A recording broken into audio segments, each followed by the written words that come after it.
Hey everyone, welcome to the Conversations That Matter podcast. I'm John Harris. This is kind of weird for those watching. I'll explain for those listening. So there's some sparkly dust, kind of like a motion graphic in the background, and I'm smaller because I'm moving, and I packed up I got rid of the cabinet that my camera was sitting on. And so I was like, where am I going to put my camera? I think there's a stand somewhere, but I don't have time to find it. So I had to put it on a shelf, which is farther back. And anyway, this is the best motion graphic I could find with the time I had, just so it wouldn't be a bunch of blank stuff in the background and completely boring. But this isn't really my style. But we're going to get rid of it in a second because I'm going to show you a slideshow, and I'm going to decrease my size even more and blow up the slideshow, and we're going to talk about Crew. And just what's going on, a little bit of an update with the organization. I don't usually focus on Crew. I know it's been a while. I did do a video last week just where I said, hey, there's an announcement that Crew's Lenses Institute shutting down in the United States.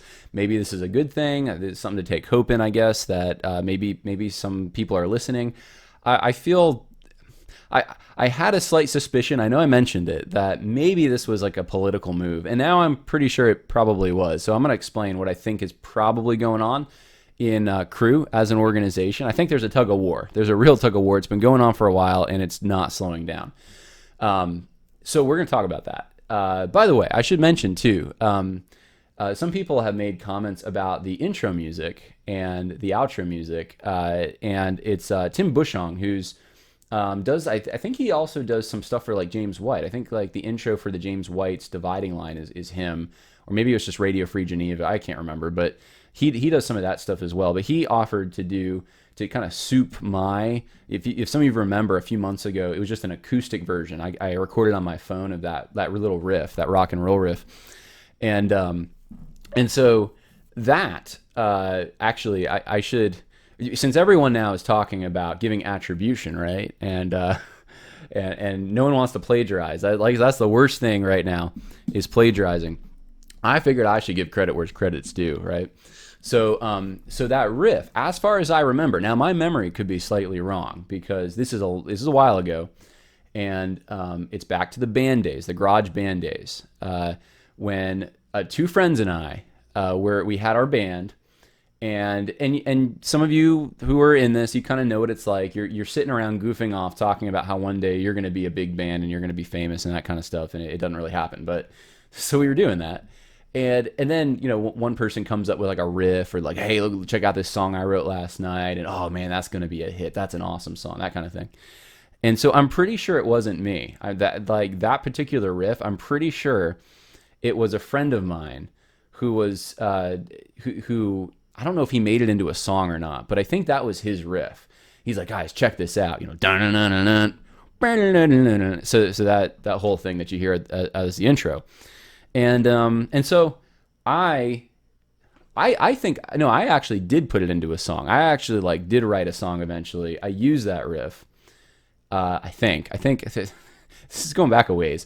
I have it on my computer, I'm pretty sure. And I used that riff, but it got stuck in my head because it's kind of catchy.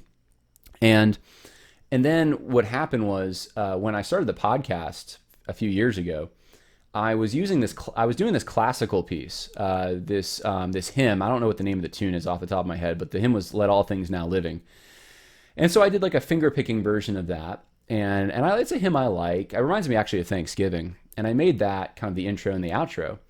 And I think some people were kind of like, hey, could you soup that up a little bit? Some people liked it, some people didn't, and I started to think like I want to change it a little bit, and so I used that riff that my friend had come up with. Pretty sure it was him.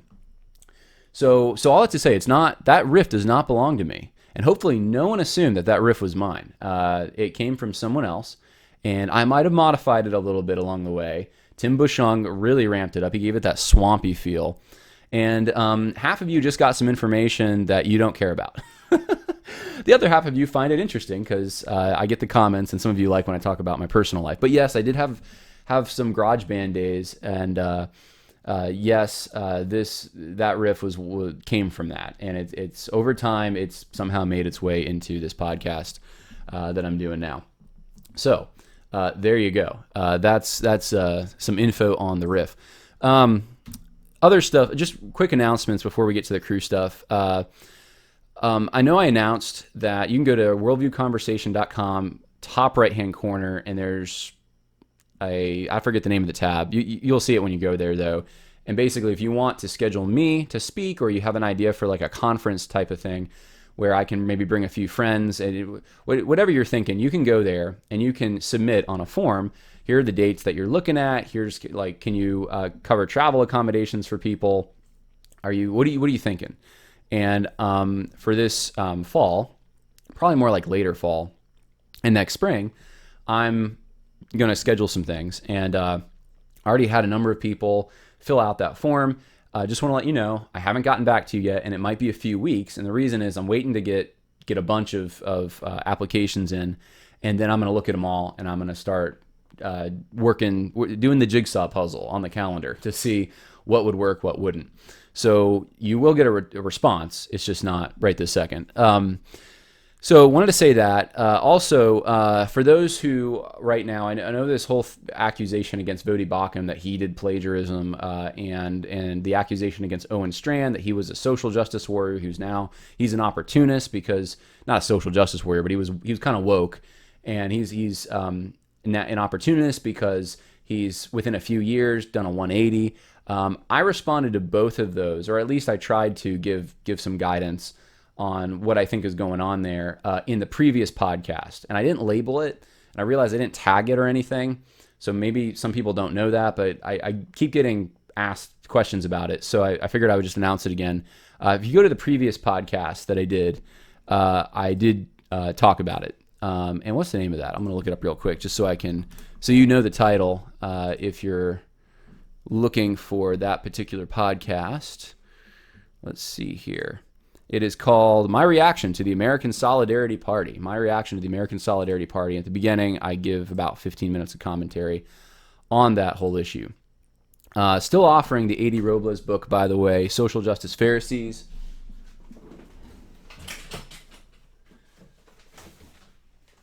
Got it right here. Social Justice Pharisees. Link is in the info section. Still offering that. Like I said, I won't be able to ship it out. Like in the next couple of days after I move, it's going to be like I'm going on a vacation, and it's going to be like a week or two at least, probably 2 weeks or more before I'll be able to ship it out. So if you want this, now is the time. For patrons, it's only $5 for shipping.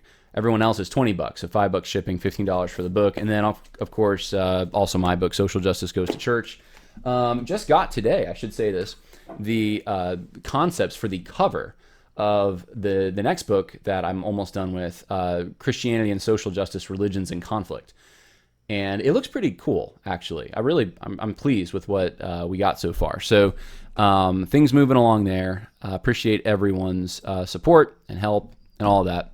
So let's talk about this. So we're gonna talk about this, and then I want to read for you a passage from the Book of Acts. So let's start with this. If I can pull it up. Let's see. Can I pull it up?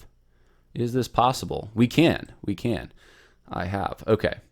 So I'm going to minimize myself here. There. I'm really small now. I'm really small. So you're looking at the screen and seeing these tweets. So here's some tweets that are just reactions. And this is from the social justice side. If you, I think some of these guys are actually kind of hard left, and some of them getting harder left by the day. Heavy social justice guys, influence guys. Jamar Tisby reacted to, well, I'll read what he says. He says, always fun to be called a liar for following the facts.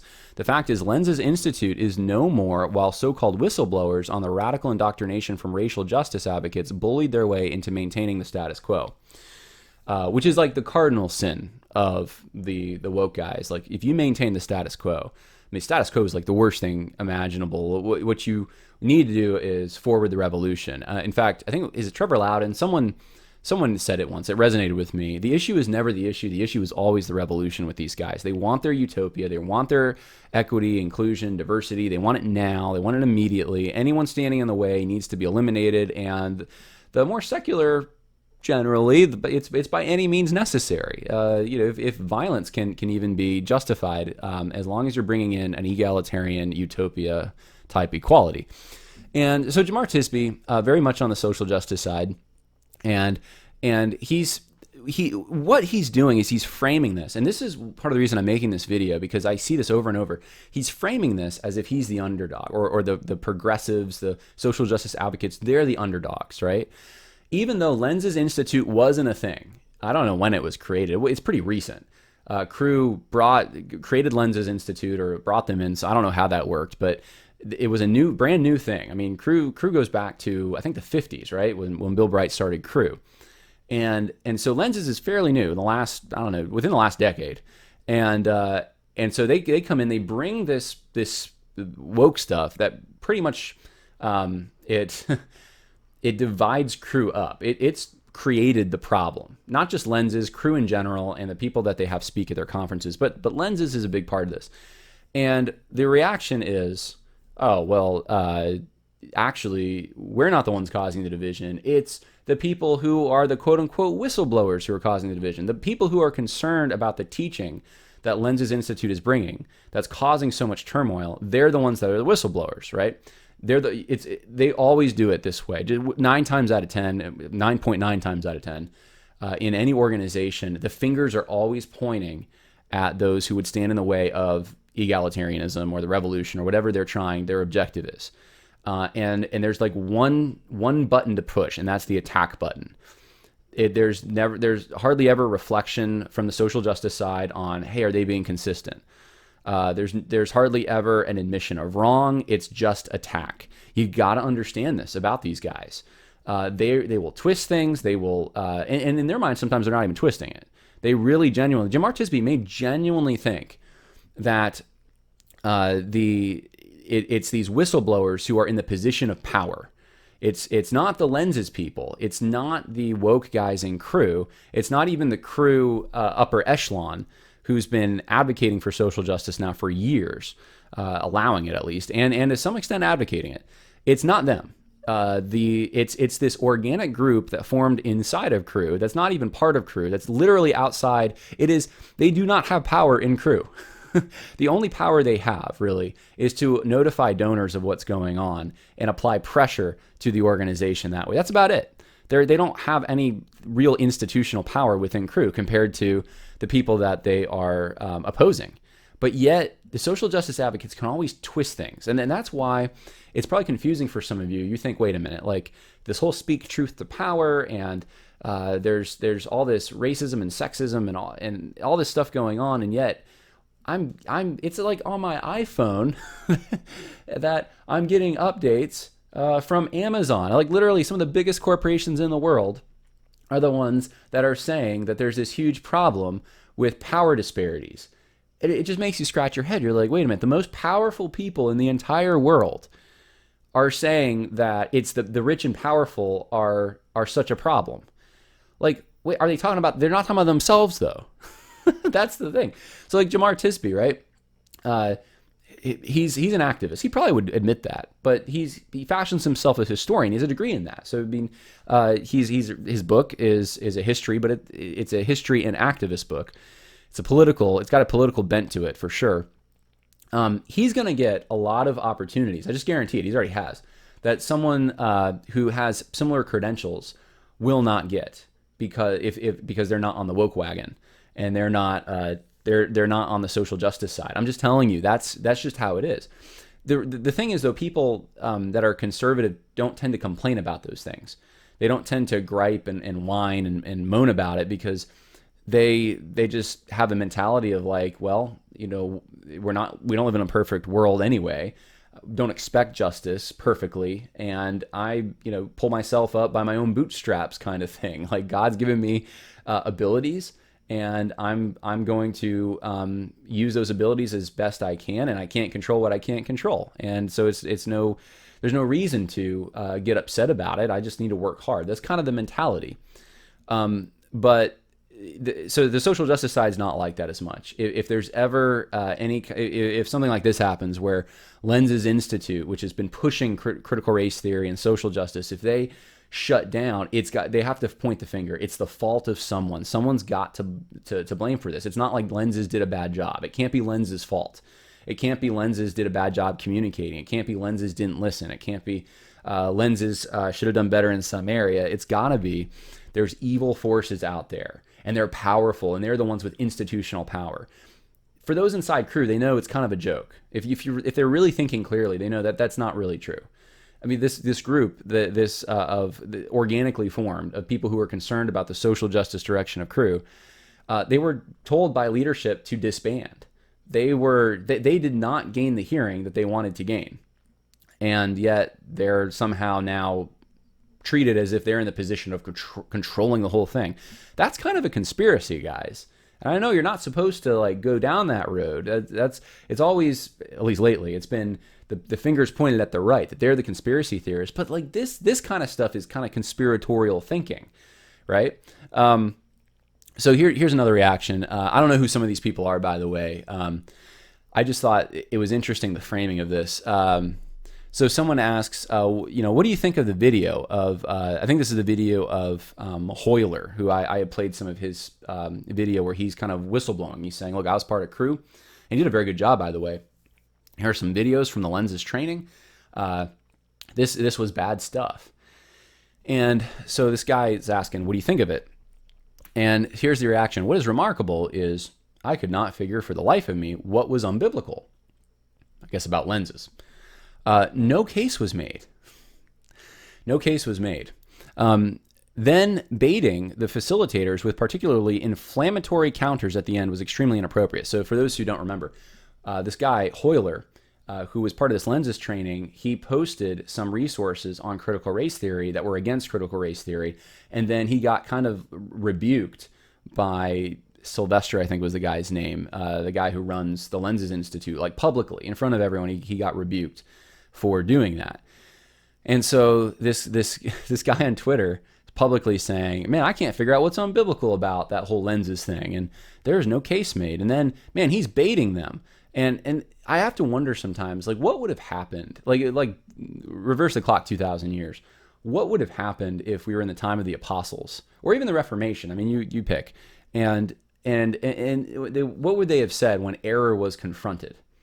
This is erroneous. And Will Hoyler did do some of that. He did confront the error. He did focus on what was going on that he was uncomfortable with. But the reaction would have been like just kind of whistling past the graveyard, pretending, yeah, there's nothing here. And then you're rude for pointing out error. You're so rude. Someone else asked, who is Hoyler? And then this guy, and I think this guy works for Cru, Josh Chen. I don't know any of these guys, but like this is what's happening publicly. He said he's evidence that Cru needs to do a better job screening who they let on their staff. So because someone would take issue with what Lenses was promoting, this is, you're not allowed to disagree. You should not even be on Cru staff, according to some of these people, if you disagree with the radical critical race theory stuff Lenses is putting out there. And we've gone through it before. You know why this stuff, and I never get tired of repeating it because I know I need to, but standpoint epistemology undermines objective truth, undermines the clarity of Scripture. You can't have revelation if you believe in that. You can't have biblical justice if you think justice is this egalitarian thing that's supposed to eliminate disparities. That's not the equality before the law that is presented in the Bible. That's not what mishpat is about. You can't have the harmony of the communion table when you're making these firm designations of oppressors and oppressed based on skin color or social class or some other external factor, and saying that you need to do some kind of penance to this person because of the class or the social location that you belong to. That's totally anti-biblical. It's just that's, I mean, they're literally Bible verses like one in Ezekiel against that. You shouldn't have to pay for the sins of your social group, supposedly, or people who looked like you. That's totally foreign to Scripture. And they twist all kinds of Scripture trying to make that case. Oh, look what Daniel prayed. The children of Israel in a covenant relationship with God were participating in the same sins that their fathers did. By habit, those sins were carried down. That's not the same as apologizing for the sins of their fathers. Okay, there's a difference there. But so you have that, the communion table harmony completely broken down by this kind of teaching. You have the undermining of the biblical principles of private property when there's some kind of a redistribution scheme that's introduced. Reparations need to be paid, that kind of thing. So biblical ethics is undermined. And broadly speaking, you completely destroy a Christian metaphysic, an understanding of the wholeness of creation, and what people are valuable because they're made in the image of God, and all the complicated things, the true diversity, all the things that are part of creation get reduced down to this one narrow channel of evaluation, and that's whether or not it either forwards or opposes oppression. And so you end up with this really narrow view of reality, and you're analyzing everything according to this very, very narrow set of principles, and you're not looking at the wholeness of what God's made. Anyway, those are just a few things that lenses promoted that has a damaging effect. And of course, the gospel itself, when you mess with justice, you end up messing with the gospel, because you need to have a clear understanding of what justice is in order to understand what mercy is. The two have to be, they're different. Justice is giving someone their due, whether it's reward or punishment. We all deserve punishment because of the sin that we commit. And mercy is getting what we don't deserve. It's what God did for us. If you don't have those two things very clearly separated, you wind up in a real problem. You also wind up in a real problem if you start adding things to the gospel or saying this is part of the gospel. In fact, I got into a discussion with a crew guy who was more on the woke side like 2 weeks ago online, just in a little chat. I don't usually do this. It was a Facebook thread, and they were making that case. And literally, the guy offered me, "Hey, John, like I'll share with you the truth of the full gospel." And I'm like, "Hold on, I have the gospel. This is the gospel." Went right to Galatians with him. And he wanted to argue that the gospel included social justice. And so you're adding an element of the law. You're adding an element of works. So how is this in keeping, the Lenses Institute, with the mission of Cru? They want to try to put it under discipleship, but it's foreign to any kind of Christian discipleship. It's an activist political strategy. And it's corrupting not just Cru, but other organizations. And so I said, well, hey, when Cru when Lenses said, hey, we've made the decision to shut down our organization in the United States, I thought that's a good thing. I'm just not so sure that's actually I'm not sure the angle I thought possibly at first was the reason for it is the angle that it actually is. There may be a political play going on, and I'll show you that in a minute. Someone else on Twitter, my friend Jamar Tisby, I'm sorry this was written to you. Unfortunately, Cru 2, hashtag Cru 2, so like Me Too, but it's Cru 2, is a hostile, abusive, traumatizing movement. See, this is where this stuff leads. 6 of us were all abused by the vice president and covered up by HR.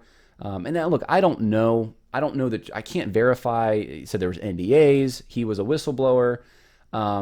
Lenses Institute and all the precious staff, guest speakers, and in the doc on CRT are also heinous, though. This is amazing to me. So many Cru staff, he says, have been crushed, abused, marginalized, and traumatized. Plus, Cru last minute statement of Lenses statement is demeaning to every. Okay, all right, we're gonna stop there. Here's the point. This guy is saying, hey, Cru's abusive. Cru as an organization is abusive. It's those guys in leadership, and then it's exactly what I just said a minute ago. This group of people, this concern group that created the document against critical race theory, that traced it out in Cru, that opposed it, that created this document of concern to submit to the leadership, even though they're in conflict with the leadership, or they're in conflict basically with the leadership didn't like what they were doing. They are somehow now kind of like they're one with the leadership. They're put in the same category. Like the people who created this document of concern about what was going on in Cru, they're the abusive ones, just like the leadership is. But there's this is like, it makes no sense. It makes no sense. The leadership is opposed to this. They're opposed to it. The leadership doesn't like that this group formed and created this document. This document wasn't even supposed to be made public. Remember that? So it was made public. Someone leaked it. And it wasn't a conservative person in that group. It was a mole, apparently, from the progressive side that leaked the document. It wasn't from the crew as an organization. But yet this gentleman thinks, oh yeah, no, the crew as an organization is abusive. This is like the anti-hierarchy. It's their control, their power, they're abusive, and somehow this group that has really no power in crew and is itself being marginalized is representative of that. It's always there's always a way to twist it to make the social justice guys, even they could be doing the most abusive things in the world, but if they're for the revolution, somehow they become the underdogs. It's just weird. All right, so here's the main thing I wanted to share with you. Mark Gaith, I think it's Gaithier, the U.S. National Director of Crew, wrote this. For the past couple of days, I have been deeply saddened as I've considered the decision of the Lenses team and the realities that prompted it. As I and our U.S. leadership team are engaging with many of our leaders, I wanted to share a few thoughts with you. As you can imagine, we are in a very complex place, both organizationally and relationally, but what has happened is reflective of the scale of the issue and the need for real and substantial progress organizationally and in our leadership culture. I, along with the U.S. leadership team, fully own and accept this reality. It grieves me deeply that deeds done and words spoken within our community would cause hurt, fear, and pain as expressed by the leadership of Lenses. So look what he's doing. He's playing into the whole narrative I just described. Lenses is saying we're hurt, we're so upset. We're just going to shut down Lenses. We're so upset about what this group without any actual power in crew said about us in their secret document that wasn't supposed to be revealed publicly. That was submitted to the leadership to express their concern. We're just so hurt about it. And so the reaction from the U.S. National Director is, those mean bullies, those mean people, those deeds done and words spoken within our community that cause hurt, fear, and pain.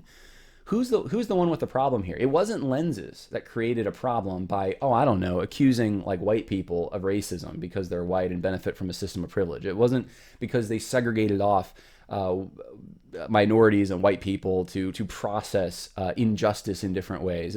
It wasn't any of that. No.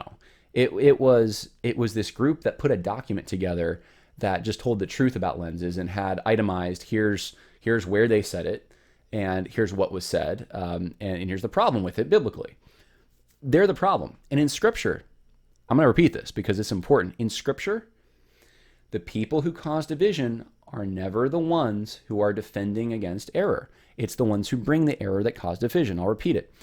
In Scripture, the ones who are responsible for causing division are the ones who bring the error, the false teaching.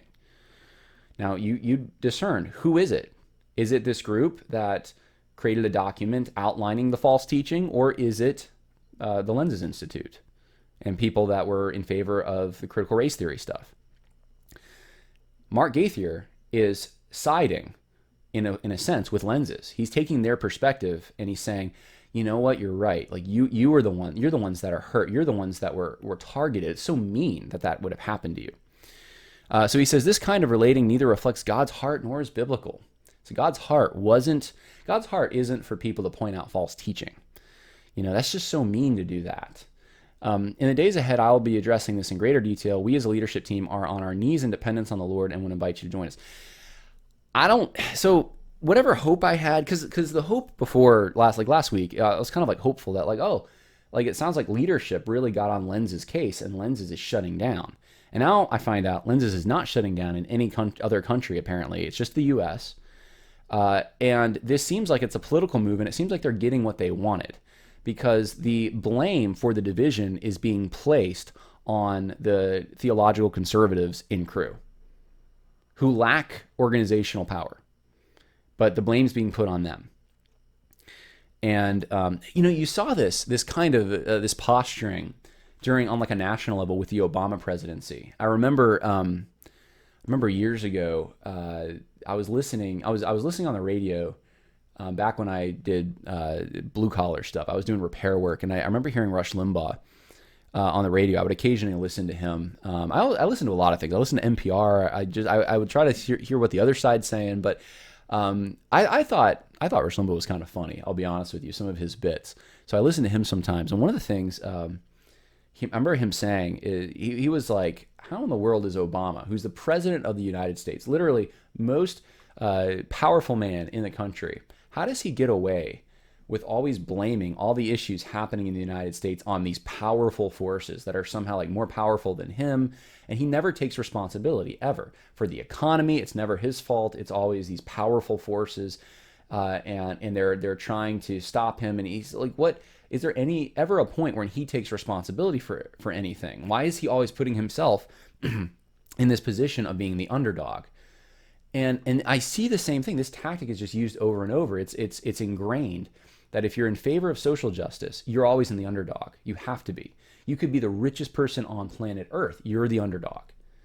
That's why it's not really about actual poor people or people who are marginalized. They use those people as kind of as human shields to enact their ideology, but it's not about them.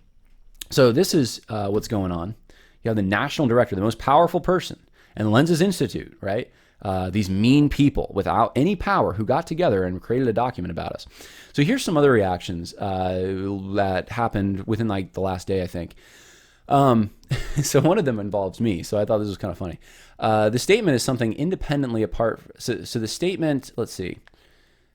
This is so interesting. So this goes with what I was just talking about. The statement about this would be the document, the concerned, the group that came together to create this document about their concern with crew. They're claiming that it's independently apart from crew leadership. And this person on Twitter says, well, that's entirely misleading. Andy Garber, I'm not sure who he is. He's saying that's entirely misleading. Crew's leadership decisions put Lenses in a position to release the statement they did. I'm not sure I've ever been more embarrassed to work for this organization than I am now. So trying to blame the leadership. And this is the tug of war that's going on. The leadership doesn't know what to do. That's obvious to me. They do not know how to handle this. They are in panic mode. And the ground is shifting underneath them, and it's a fault line, and they're let's just say they're doing a split right now. How do we make the Lenses people happy? How do we make the theological conservatives happy? We can't do it. And you need to pick a side. There's no way to not pick a side in this. You can't. I think that in that letter, they even, if anything, they actually adopted the framing that Lenses put out there. I would say they're leaning towards Lenses' interpretation of this whole thing. And yet that's not enough. It's never enough. You can never, until you completely kowtow to the revolution, you are an enemy. And that's how it is, guys. You have to learn this stuff. Anyone who studied communism in other countries, totalitarian regimes, and just the social justice movement, different iterations of it, you know how this works. And it works the same everywhere it's tried. Here's a reaction from someone, I think someone in crew, I think, that said, hey, so tried to oppose the statement I just read. Well, Shane Sebastian is the guy's name. He says, well, broadcasting that to the world behind your computer is going to be really effective. So kind of some sarcasm. And then they just beat up on him. This guy named Josh Shen says, Shane, you're embarrassing yourself. James Ward, I don't know who these people are, but he says, yeah, this ain't it. More so for someone at your level in our org. So he's saying, hey, you're up there in the organization, and you're saying, this is terrible. This is embarrassing yourself. You shouldn't be saying this. Jumping all over him. This guy named Matthew Jesse says, also authentically curious if you condemn or condone the concerned group document, and maybe speak that in conjunction about Lenses. So he's saying basically, you have to take a side. You have to take our side. You have to oppose the concerned group. And here's where I come up. He says, and by the way, this is hysterical to me a little bit. Let me know, he says, how you feel when you have a document that writes lies about you and your team. So the document wrote lies. Now, I don't know what he's talking about. It seemed like it was pretty good primary source stuff. But he says, and that was influenced by John Harris. Now, I don't know who John Harris is because it's spelled John. It's Jahan Harris. That's not my name, but yes, obviously, they're despite the misspelling of my first name, he's referring to me, and he says that the document was influenced by John Harris, who is a nationalistic, racist heretic. When you experience that, then speak up. Now, the funny thing is here, he's so concerned about the lies, literally lies. And here's the thing. This is a complete fabrication. This is a lie. This guy has absolutely no clue what he's talking about. I didn't even see the document until way after it was put out there. I heard about this group. Someone had emailed me and said, has anyone from Crew reached out to you? And it was like a few people. And could you just put them in touch with me? And I did. That was it. That was the end of it. I didn't have any influence whatsoever on the document. I was never called in. I was never in a meeting. I never had a phone call. I never submitted a paper. Nothing. In fact, if you there's someone who told me from the group well after the fact, who told me kind of how the group functioned. And the document would have looked the same whether I existed or not. They were going to all the conferences through the conference videos. They were going through the lenses stuff, and they had a whole team putting stuff together. Had nothing to do with me. But this guy, look how this works. This is how the social justice guys work. They're bullies. You need to understand this. They're absolute bullies. The tactic here is to get people to run for the hills. Oh no, it's associated with John Harris. He's a nationalistic, racist heretic. Oh no, look, we don't want to be associated with that. And so they play the conservatives against each other. So they throw each other's under the bus. They distance themselves from one another. Really, the only way to react to this is just not to care what they think. And just these people they're bullies, and they don't have a problem lying. This is a lie. But that's funny though. I think the funny part to me is how he characterized me. I'm a nationalistic, racist heretic. Which each of those words, nationalistic, like in the modern sense, the way it's being used, it's like you love your country, right? Racist, that word has absolutely no meaning anymore. When it's used by someone who's on the social justice side, it doesn't mean anything. It just means it actually, I was talking to someone the other day, it was a fascinating conversation about this. And I'm going to totally botch. They made it sound, they did such a better job. And luckily I got an interview with them, so that this video will be coming out at some point. But they talked about language and how terms, and racist was one of the terms, it means really nothing anymore. It's connected not with a description, but with an emotion. So when you call someone that, it's just negative emotions attached to it, and you vilify the person. But there's actually really no real definition. It doesn't describe something in the actual real world. And they did such a good job explaining this. They were using C.S. Lewis and stuff. I'm gonna put that out there at some point, but it's just an empty word. And this word shouldn't do anything. It shouldn't phase us anymore. We shouldn't run from it. I see so many conservatives running from this. Oh, they don't want to be called that. Oh my goodness. If I get a picture in front of that, or if I am seen with that person, or if I go, guys, you just cut it out. Like the only reason that the word has any power is because conservatives give it power by being afraid of it. It's just a fear tactic. It's just a bully tactic. That's all. At this point, that's what it's become. I mean, I would say 10 years ago, 15 years ago, if someone said that, I would have been thinking about, okay, someone who really actually hates and wants to do harm to someone of a different ethnicity. That's what I would have thought. It doesn't mean that anymore. And then heretic, right? So I'm a heretic. I'm schismatic, right? That's the word heretic means schismatic, except that it's the social justice guys who have brought in the new teaching that's schisming off people. I just invented my own word, schisming off. So anyway, that's the tactic. Those are the tactics that are being used right now. I don't have any communication with anyone from that group except like any of the leadership of that group. I've talked to like a few people who were like on lower levels of that group, who haven't even told me that much within the last few months, and just little stuff here or there, but I haven't influenced any of it. And this was done completely from within this concern group. And so I just wanted to share that with you. And let's see, where was I going with this? I think that was the last slide. Yeah, it is the last slide. Just a reminder, if you want the books, links are in the info section. And I would appreciate your continued prayers. I know I announced it yesterday for a relative of mine who does have pneumonia, is in the hospital, and in California, in a place that's not the greatest to be in the hospital. So thank you for that. And God bless. So have a good one. Talk to you later. Bye now.